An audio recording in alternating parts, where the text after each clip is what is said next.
Well, we appreciate everyone being here today. My name is David Lamont. I serve as Commissioner of the Department of Economic and Community Development under Governor Ned Lamont. And we have a really important message today, and it's a different message than what we've been talking about. First off, this is not a press conference or a message on reopening. This is not a message on COVID. What we want to talk about today is getting back to business, getting back to normal. We feel like we're at a time in Connecticut with the economy fully open that it's time to get people back in our offices, back on our airplanes, back in our hotels, back in our convention center.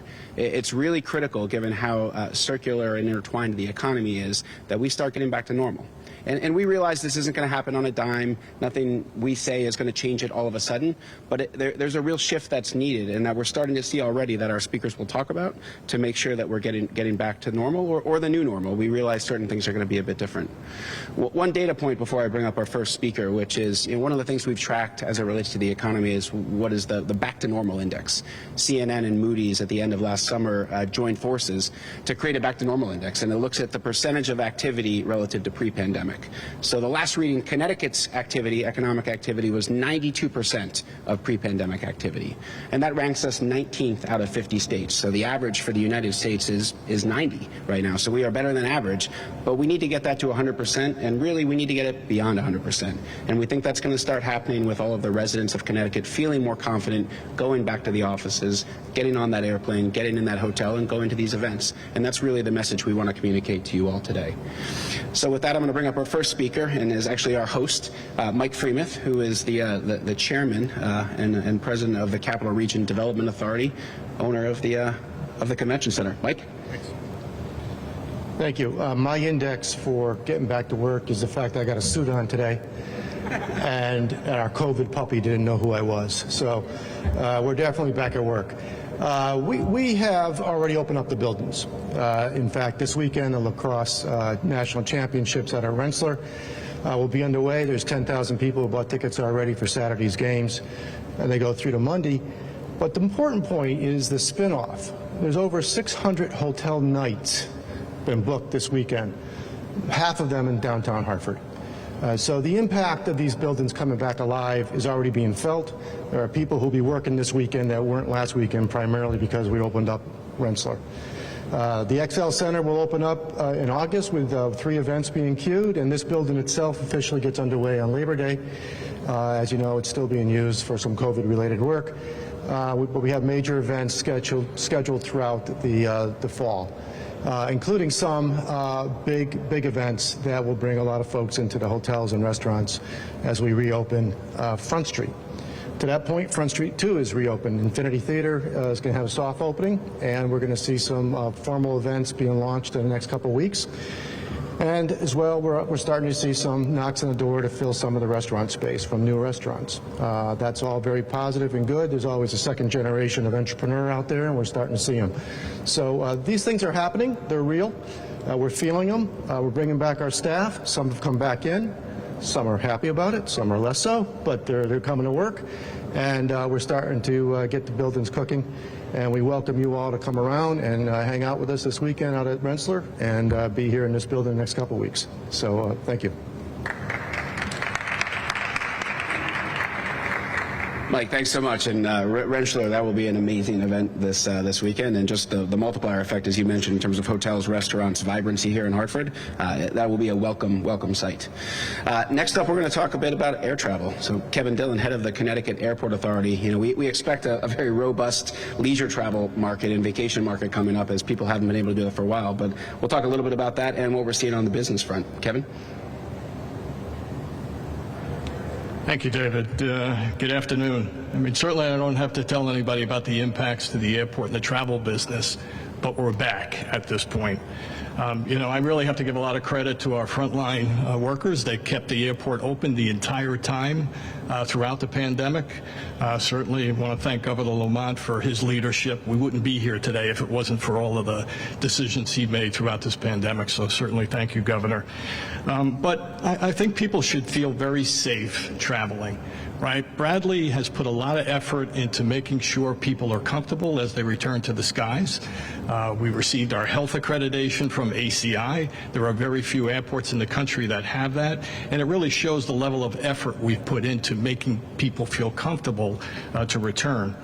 We have a lot of exciting new destinations that have been announced. Even throughout the pandemic, we added LA service, San Francisco service, Cancun, great leisure destination, Las Vegas. Southwest added Nashville service throughout the pandemic. And just recently, we were very pleased to get an announcement from Breeze Airline, a new startup airline that's going to be adding a lot of exciting destinations to the airport. So I could go on and on all day long to talk about all of the wonderful things we're trying to accomplish at the airport.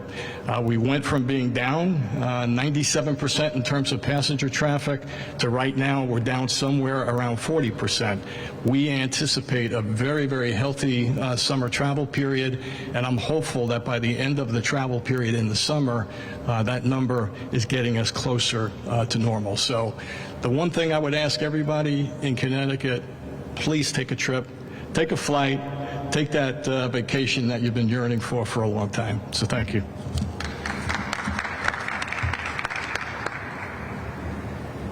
Thank you, Kevin. Next up, we have Ginny Kozlowski, who's the Executive Director of the Connecticut Lodging Association. And we need to talk hotels. Hotels have been a great partner during the pandemic, working closely with Governor Lamont and his administration. But things like business meetings and business travel, that is so important for our hotels. So, Ginny, please. As David said, I'm Ginny Kozlowski with the Connecticut Lodging Association, and first I also want to thank Governor Lamont. Early in the pandemic, he said hotels are essential businesses to the state of Connecticut, and we welcome that recommendation.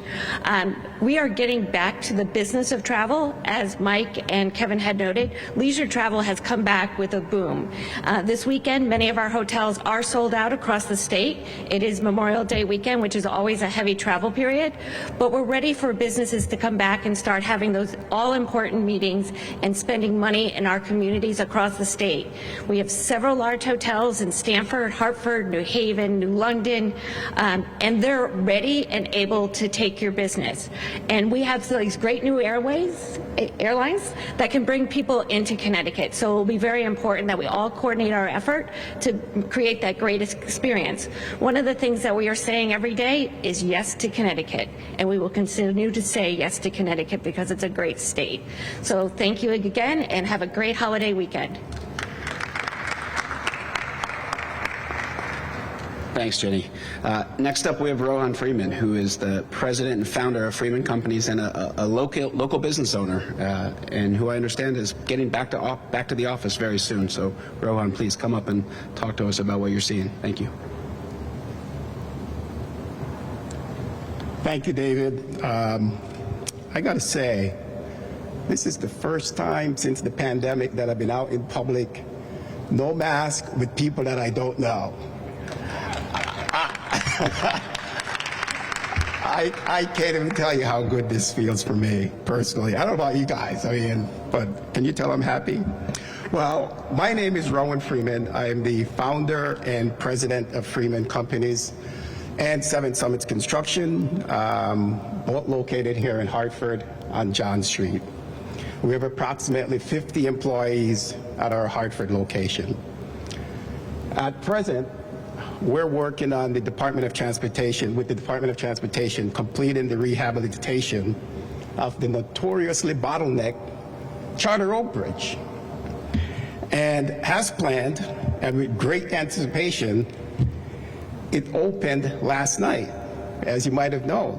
And if you haven't been following it, I think this is great news. So I would just like to say that everyone is excited about the possibilities that this major transportation infrastructure investment will create for the state. Let me take the opportunity to thank the governor for keeping the architecture, engineering, and construction industries open during the pandemic, so that projects like the Charter Oak Bridge improvements could continue to be designed and built across the state. As an essential business, we were allowed to stay open during the pandemic, albeit with limited capacity. And because of this, our companies were able to continue to grow and, yes, even thrive. Working during the pandemic caused us to adapt quickly to new models of doing business, which will have a positive and lasting impact. These lessons we wouldn't have learned otherwise. We're excited that the governor is formally opening the state, or has opened the state, and we look forward to seeing our clients and colleagues again, personally, not just virtually. And to having our in-office staff at full capacity beginning June 1st. Psychologically, we need to get back to normal.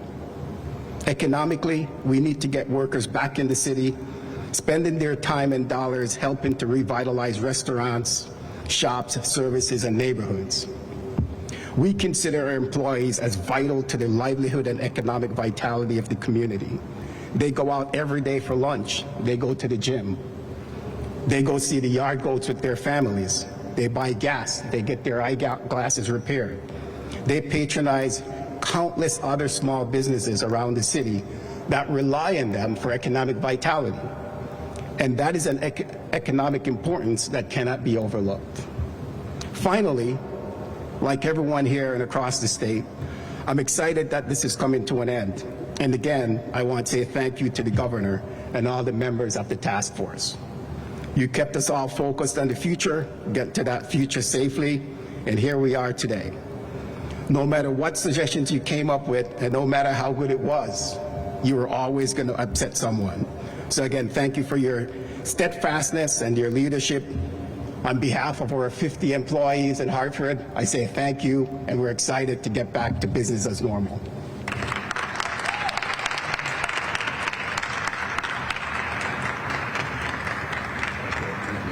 You can see I'm still getting used to shaking hands properly here. It is going to take some time. Rowan, that was great, and really look forward to having your employees back in Hartford, and the state employees, as the governor has previously announced, are coming back soon too. Next up, we have Christy Patima. And Chris, as many of you know, is the head of the Connecticut Business and Industry Association, who is in touch with and represents many of the largest employers in our state. Chris?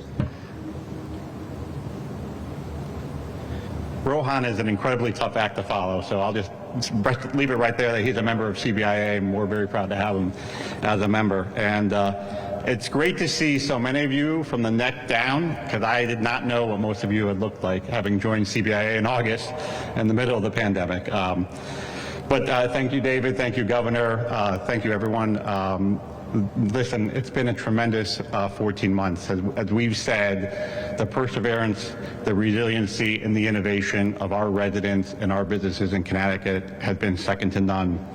And it's a reason why we've led the response to the pandemic relative to the health crisis. I thank you, Governor and David, and all the staff for the strong public-private partnership that we've had. And that's what we need moving forward as well.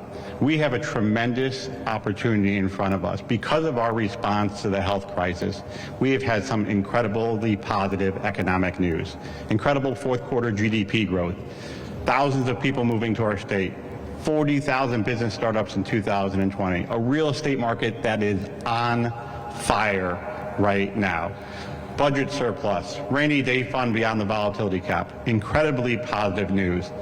We need to take this last step, put the pandemic behind us in the rearview mirror, and fully realize our economic potential. As the governor said, the economy here in Connecticut is like a cold spring ready to unleash. And getting folks back to the office, getting our residents back into our cities, shopping, enjoying each other's time, enjoying the culture and arts, as Rohan mentioned, is so critical. So I know at CBIA we have 100 employees, just a few blocks up the road. We're all coming back to the office on June 1st. Department meetings will be in person, staff meetings will be in person. We think it's critical not just because we are important to the community. We know it's critical because the collaboration in person is so very instrumental to the innovation that we realize in our organization. So we look forward to the summer. We look forward to seeing the economy explode like it never has before. We look forward to Connecticut once again being an economic leader in this country. Thank you. Chris, I know I'm not objective, but your stump speech resonates with me, so I want you to know that. And thanks CBI for being such a great partner as we've navigated the crisis. Next up, we have David Griggs, who is the head of the Metro Hartford Alliance and also a great partner of the state of Connecticut and DECD. David? Thank you, David. And first, thank you to all of you for making my job so easy. Thank you, Governor, for your leadership through the pandemic and getting us to this point. I just came back from the Hartford Chamber of Commerce's ribbon cutting. So again, things are opening up, things are happening. We've got the athletic that are going to be playing at Dillon Field. We've got the yard goats that are playing. People are coming back downtown to our companies that have begun to refill your offices. Thank you. To those that are still looking to, we encourage you to speed that up if you can. I'd also say this is Hartford's time. The pandemic has shown that who we are, just who we are intrinsically, we're not making anything up here, but who we are is what people in New York and people in Boston want. They're moving here. So I encourage all of you, when you see that out-of-state plate, when you go out for to a restaurant for dinner, say hello, right? Tell them your favorite place, tell them your secret places. And for that reopening, you know, if you're looking for a great, I'll give you my secret place. If you're looking for a great celebratory cigar with a great Connecticut wrapper on it, I know a guy on Pratt Street who will hook you up. So share your secrets, welcome our new people, and thank you, Governor, for hosting this event.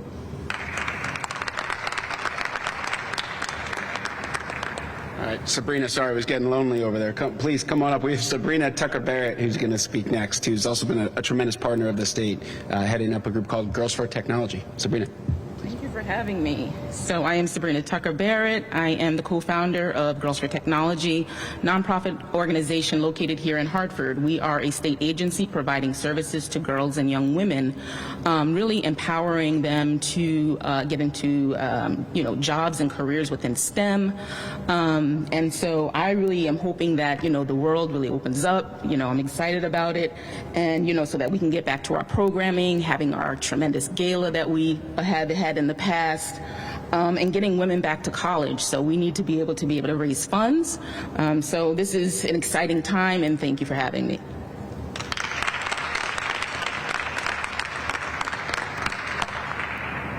Is Mayor Bronin here? I didn't see him. He might be stopping by. All right, Governor, back to business. You're up. All right, thanks, David. Looks like you just walked off the set of Miami Vice, looking liberated. Hartford Vice. This is great. I mean, I have spent the last year plus saying, stay safe, stay home. And today I'm telling you, get out of the damn house, come enjoy Hartford, get on a plane, visit a restaurant, go to an amazing hotel. This is a time where Connecticut is open, ready for business, and we want you coming back. And, I love the stories. Just, Kevin was saying, we now have more destinations out of Bradley than we had pre-COVID. And I was telling everybody, stay local. Well, not this year. Feel free to travel a little bit. Travel around the great state of Connecticut, by the way. Do you realize last year we had more people visit our parks and beaches than any time in the history of the state? Now, Ginny, you want them just to stick around a little bit longer, don't we? And maybe stay at a hotel. Ginny said something fascinating. We're so busy with weddings over the course of the next 4 months. Sorry. Saturday, Sunday, that's off. Tuesday, Thursday, Friday, you better book it pretty soon, because this is the time to do it. And what a beautiful place to do it right here. And Rohan, you're right. We were up there at the opening of the Charter Oak, and just in the nick of time. I mean, I was looking down. I think a lot of people don't need as much encouragement because there are a lot of cars on the road right now. It's picking up in terms of the traffic. Thank God you got that done in the nick of time. Mike, just in time for the lacrosse finals at Rensselaer. What an amazing time this is, opening things up right now.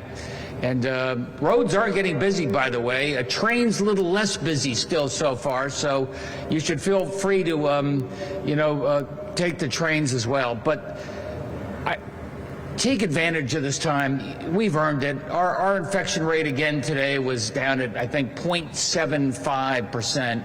Think of where we were a year ago. Think of where we were just 6 months ago. our state is less likely to be infected and more likely to be vaccinated than just about any state in the country. And that's why we're not just opening up. We are open to business. I need people going back. I need you enjoying your favorite restaurant. I need you to help out. Hire some coders, will you? We need some more coders here as businesses get going again. But this is a really great time to be in Connecticut. It's going to be an amazing summer. I think each and every one of you have earned it. And I just appreciate your being so positive, being cheerleaders for the state. David, Chris, you've been great friends along the way. We had to work hard as we were getting things closed and then opening them up. Now they're open. Now the message is come visit some amazing venues right here in the great state of Connecticut. Thanks, everybody.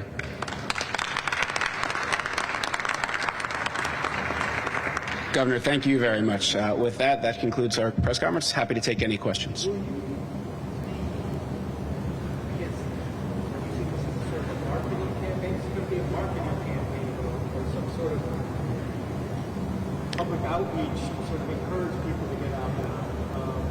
Well, we're hoping the press is going to help us out with that, but no. No, understood, Paul.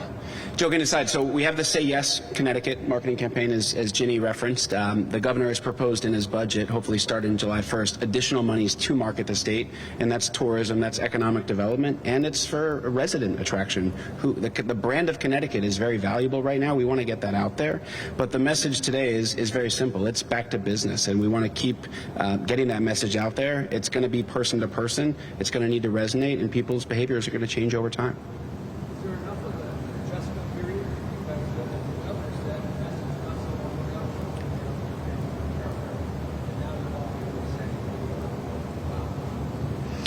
So, Paz, human behavior isn't going to change again on a dime. It is going to take some time after 14 months of a pandemic, and we understand that. And you're going to see people go back slowly. People have different levels of risk tolerance, but we're starting to see it already, as you hear from this group, and it's in the data, and you're going to see it increase in the data as we go through the summer.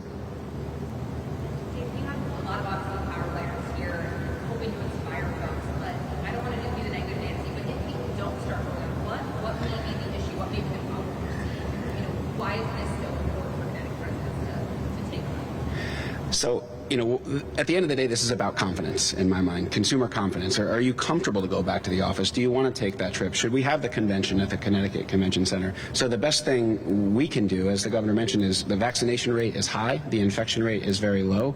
Keep encouraging and getting the message out there, and a friend's going to tell a friend, or a colleague's going to tell a colleague. This is going to happen with the backdrop of high vaccination and low COVID as people want to get back to normal.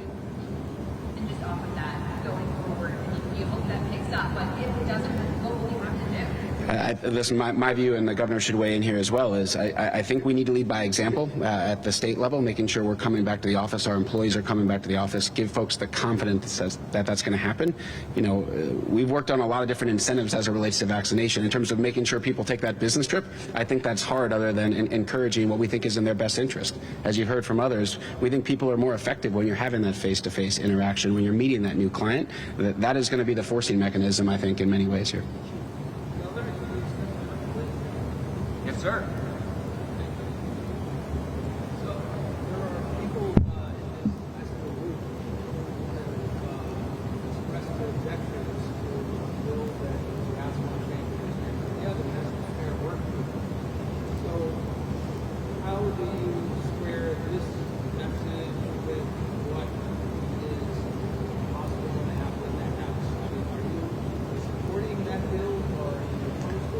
Well, I got to take a look at it. The Fair Work Week is a bill that's wandering through the legislature right now, and would ask that you give employees more notice. If you have to, cancel a shift, they deserve some compensation. That's pretty tough on the restaurants, Paz, as they're just trying to get going right now. I appreciate that, but it's also tough for a single mom who's just picked up some child care in anticipation of a Saturday job that gets canceled. So we're going to find a balance there. But more broadly, are you concerned that in the final weeks of this legislative session there could be legislation passed that would pay for your efforts here to get people to go back to work, to get back to business, guys thinking? I don't think there's anything coming out of the legislature that would discourage that, but that's what we're trying to do. We're trying to encourage, we're trying to egg people on, trying to tell them it's the right thing to do. You only got 6 more days of drinks on us. Take advantage of it. You don't want to be the one sap paying for a drink at the end of the table. We've had 1,000 people go to our website as regards the $1,000 sign-up bonus. I think some people are, there's been some hesitancy, some COVID hesitancy. We have to urge people on a little bit.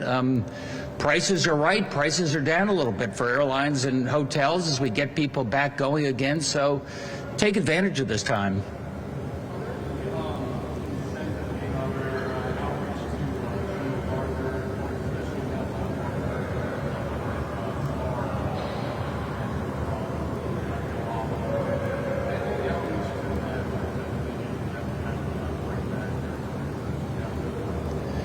Well, they're certainly taking advantage of the $1,000 incentive.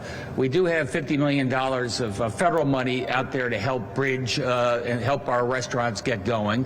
A lot of them are taking advantage of the drinks on us. Remember, you go in, you get a drink, you also have to order a meal. I think that's ginning up some business. So, but most importantly, David and Chris, we got to get people back in the office in Hartford.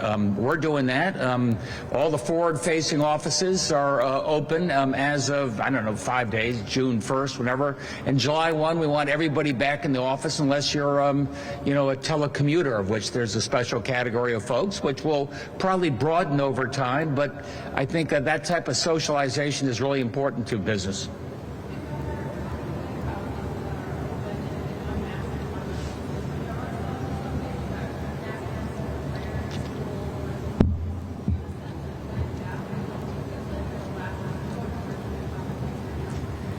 Yeah, I think certainly schools, the vast majority of those kids have not been vaccinated, not even eligible to be vaccinated. So we're going to keep those masks on there at least through the end of this school year. Then your question is what happens in the fall? And look, if we get a full FDA approval of the vaccines, then it's easier, give people more encouragement for everybody to get vaccinated. And they'll likely, they'll be able to go back without a mask. But if there's still emergency use and a lot of people aren't vaccinated, we'll have to see.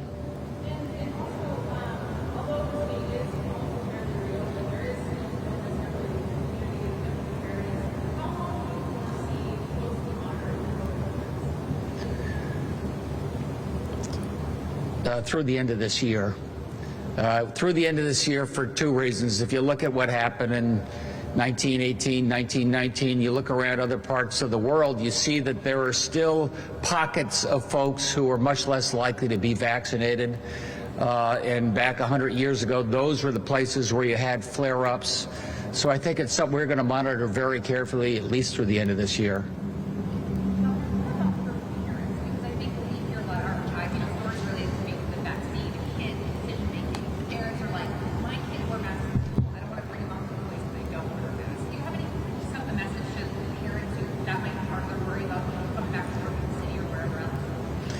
I would say for parents and your kids aren't vaccinated and you don't necessarily know who they're with, especially indoors, continue to wear the mask because they are a little bit more risk, and the mask has worked. We had our schools open. Connecticut was more likely to have its schools open for in-person learning than just about any state, certainly in the Northeast, and we did it very safely because the masks work. We have sort of earned the right not to wear our masks right now because we're all vaccinated, and I think the kids' days will be coming pretty soon.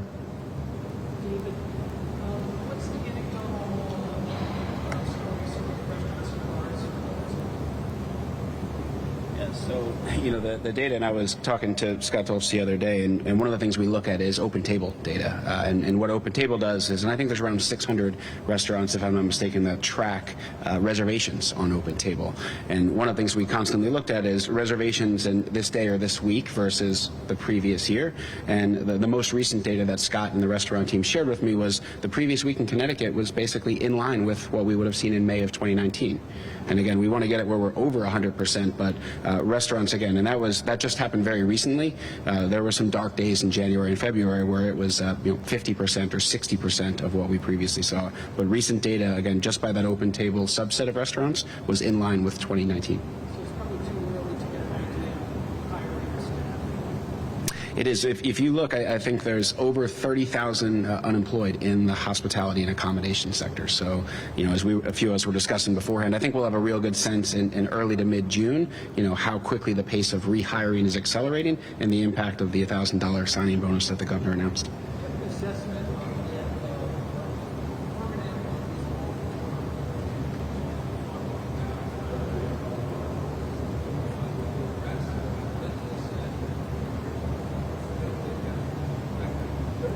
Not yet is the short answer, for a couple of reasons. I mean, as was mentioned by Christy Patima, and the governor's mentioned it before, if you look at the business starts versus the business stops last year, it was a great year. Now, obviously, we have a significant amount of unemployed, but your question, Paz, is right. How much of that is structural versus cyclical? And I think we're really going to need to get to the end of the summer before we have a sense, is remote work going to have an impact on certain jobs or certain sectors? So my guess is September, October, you'll have a better sense of that. But if you just look at the employment, the firm numbers that are out there, so far it looks good, and our hope is that it's more cyclical than not, but we know there will be a structural impact here.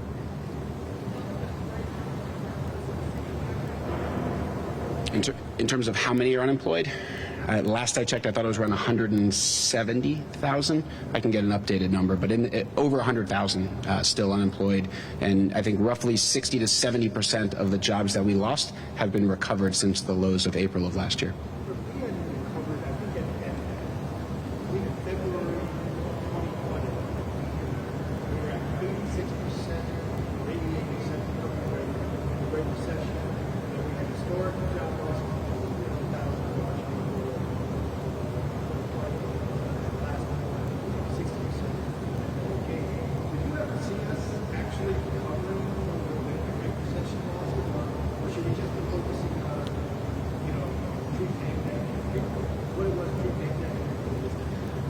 I think there's two issues there in my mind, Paul. One is short term, again, the cyclical versus structural. I think we need to recover absolutely from the pandemic as quickly as possible. And in my mind, there's a very strong correlation with getting back to where we were pre-financial crisis with population growth.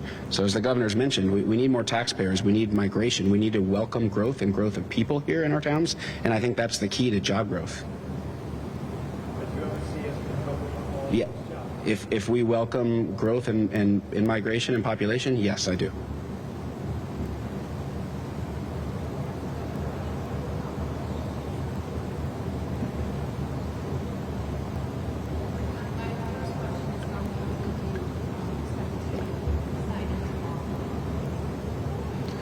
This week. Maybe tomorrow.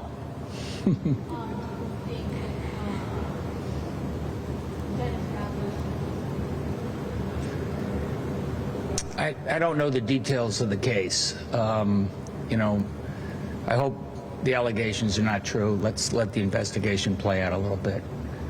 I know that he's stripped of his chairmanship and committee positions, which I think is appropriate. Goodbye.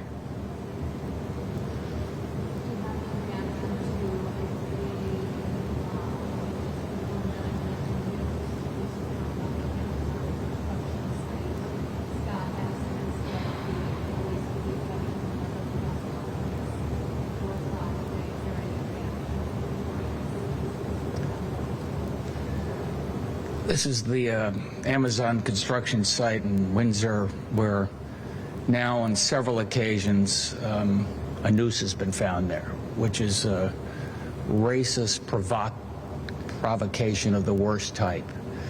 And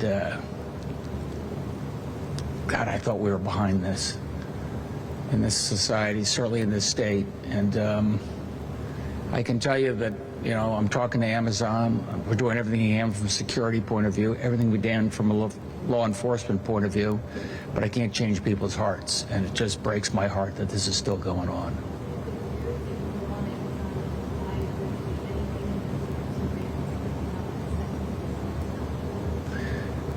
My instinct is that is changing very quickly. Yeah. I think tomorrow. We want to get going. We want to get this down to the Bureau of Indian Affairs. We want to get approval as quick as they can. Football season's coming up in a few months, so let's go.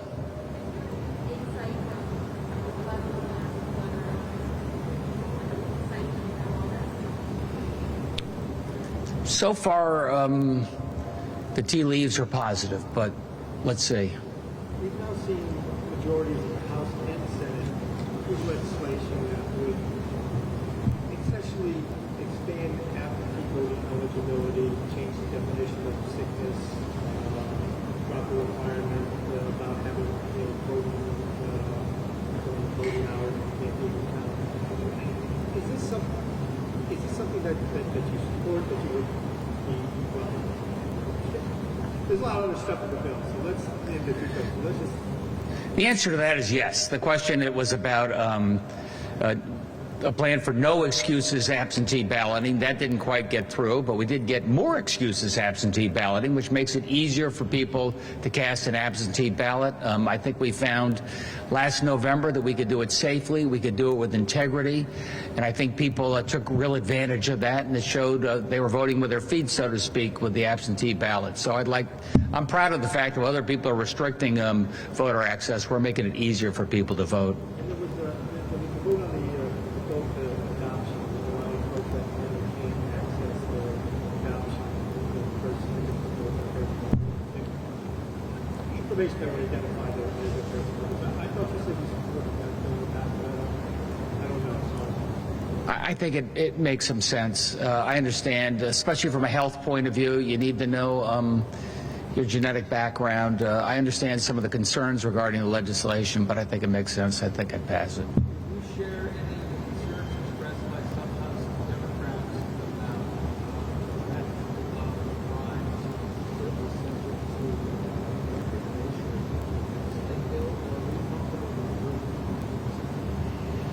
I think you got to be careful. I mean, we have folks in military manufacturing here. They have a whole set of criterion by federal law. We have, daycare and schools. I mean, I want to be very careful as we make a step towards making sure that as many people as possible can get a second chance safely. I've suggested maybe we start with misdemeanors and work from there, but that'll be a discussion. Well, I mean, it's discussing that in that House there.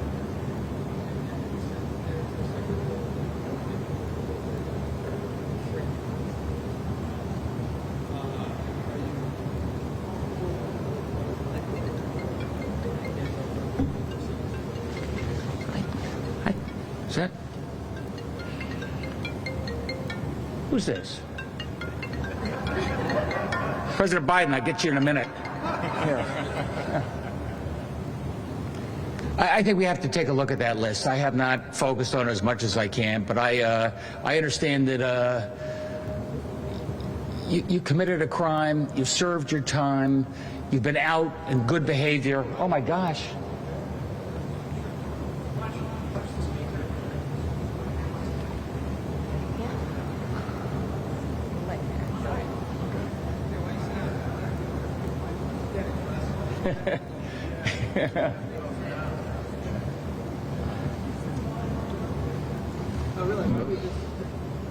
We good? What's that? I was going to sit down. Remind me of the question again. Your answer is they leave some liberal legislature alone. Is there a possibility of leaving? Here's what I think. I think it's a step in the right direction. These crimes, you deserve a second chance. You served your time. What the nature of those crimes are, how broad they are, the nature of the violence related to it, I would tend to walk before I run. I tend to start with a narrower set of nonviolent crimes, show that the system works, and then expand from there. That'd be my inclination.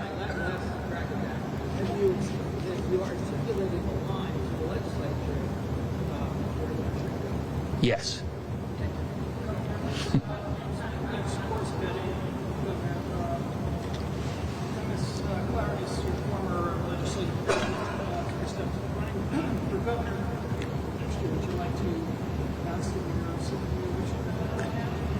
No, we got too much work to do. No time for politics. Yet. Say that again? No, I think it's great. I think the more people that want to get into the race, the better. It makes for a little lively summer.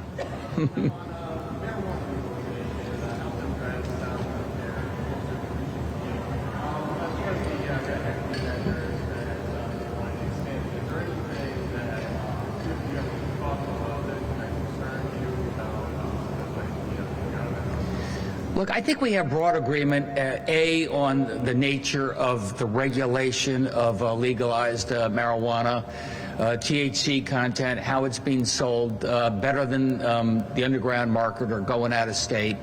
I think the discussion now is where do those revenues go? I think there's broad agreement. We want those revenues to go to help those that have been hardest hit by the war on drugs, and that means our most distressed communities. Give folks an opportunity there to get back on their feet. You know, now the specifics of how that money is allocated is taking place across the way. We'll know in the next few days, I think. No, let's see what people come up with.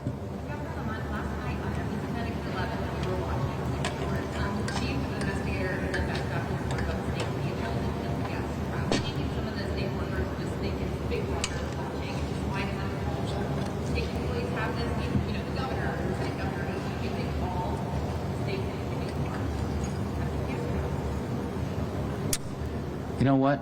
I just have no idea. I'm sorry. I mean, let me get back to you on that.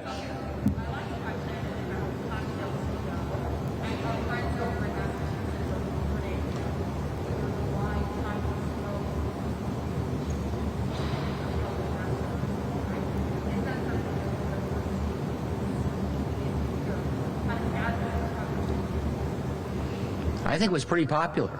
I think it was great for the restaurants, and I think consumers sort of liked it, and it didn't create any tough situations on the street. I hope the legislature continues making this permanent. Hey, thanks, everybody.